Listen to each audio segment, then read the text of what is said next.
തിരുവനന്തപുരം കിളിമാനൂരിൽ പാടശേഖരത്തിലേക്കുള്ള വഴി സ്വകാര്യ വ്യക്തി കയ്യേറി തടസ്സപ്പെടുത്തിയത് കാരണം കൃഷി മുടങ്ങിയതായി കർഷകരുടെ പരാതി. പഴയ കുന്നുമ്മേൽ ഗ്രാമപഞ്ചായത്തിലെ മുതുകുറിഞ്ഞി നവചേതന പാടശേഖര സമിതിയാണ് പരാതിയുമായി ജില്ലാ കളക്ടറെ സമീപിച്ചത്. പ്രദേശത്തെ 20 ഹെക്ടറോളം വരുന്ന പാടശേഖരമാണ് കൃഷിയോഗ്യമാക്കാൻ കഴിയാതെ തരിശായി കിടക്കുന്നത്.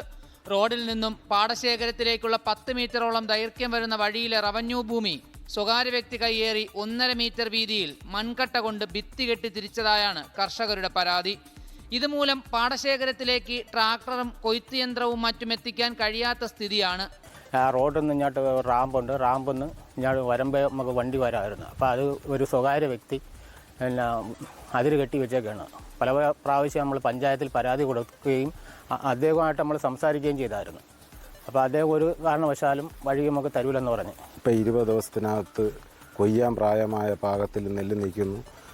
കൊയ്ത്ത് യന്ത്രം ഇറക്കാൻ സാധിക്കുന്നില്ല. അതുകൊണ്ട് ഇതിന് മേൽ നടപടി ഉണ്ടാവുമെന്ന് പ്രതീക്ഷിക്കുന്നു. സുഭിക്ഷ കേരളം പദ്ധതിയുടെ ഭാഗമായി തരിശായി കിടക്കുന്ന പാടശേഖരത്തിലെ 3 ഏക്കറിൽ നിലവിൽ നെൽകൃഷി ഇറക്കിയിട്ടുണ്ട്. 20 ദിവസത്തിനുള്ളിൽ വിളവെടുപ്പിന് പാകമായ നിലയിലാണ് നെൽച്ചെടികളിലെ കതിർമണികൾ. കൊയ്ത്ത് യന്ത്രം പാടത്തേക്ക് കൊണ്ടുവരാൻ കഴിയാതെ ബുദ്ധിമുട്ടുകയാണ് കൃഷി ചെയ്ത കർഷകർ. കയ്യേറ്റമൊഴിപ്പിച്ച് പാടശേഖരത്തേക്കുള്ള വഴി സുഗമമാക്കണമെന്ന് കർഷകരുടെ വർഷങ്ങളായുള്ള ആവശ്യം അധികൃതർ അവഗണിക്കുന്നതായാണ് പരാതി. പാടശേഖരത്തേക്ക് 3 മീറ്റർ വീതിയിൽ റോഡിൽ നിന്നും റാമ്പ് നിർമ്മിച്ചിട്ടുണ്ട്. പഞ്ചായത്ത് സെക്രട്ടറി, വില്ലേജ് ഓഫീസർ, കൃഷി ഓഫീസർ എന്നിവർക്ക് വർഷങ്ങളായി പരാതി നൽകി കാത്തിരിക്കുകയാണ് കർഷകർ. 24 തിരുവനന്തപുരം.